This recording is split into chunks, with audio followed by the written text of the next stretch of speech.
Chris. I'm an anthropologist. I'm working on my PhD at the University of Washington, and I did the research for 100 Years Germany. When I started working on this project, I wanted to consider how every political regime is also an aesthetic regime.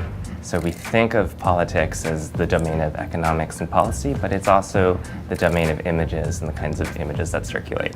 German beauty reflects aspirations of health, wellness, fitness, and hygiene. And that reflects, I think, an endemic anxiety about the turbulence of many political and economic changes that have been happening in Central Europe.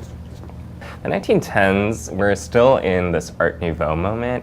When she's wearing the veil, it looks a lot like the Virgin Mary. Okay, so we're returning to that pure virginal sort of femininity.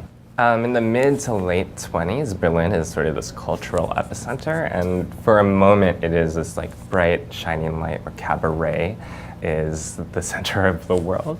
People are very glamorous, and it's not quite like Jazz Age beauty in other places. So I guess we did a composite of this poster for a cabaret show and a Tamara de Lempicka painting. So her famous painting, Auto Portrait, is of her driving in a car, looking very fabulous with her Hermès gloves and stuff like that. We just really loved the expressiveness on her face. So that ended up actually on the cover of this German fashion magazine at the time called Die Dame. Very iconic painting.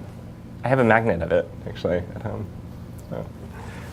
Famously, in 1933, Hitler and the Nazi Party are ascending to supremacy. In 1936 is their kind of big global coming out. They have the Olympics in Berlin, so they're hosting it in Nazi Germany. Okay, and that includes a very public racial rhetoric about the supremacy of the Aryan race.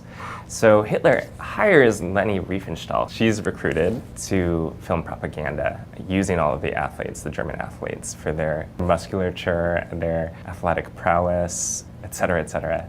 So we chose a javelin thrower, and this is Leni Riefenstahl took the original photo. This is supposed to represent that pure Aryan bloodline that comes from out of the earth in Germany. The pigtails sort of suggest an alpine look.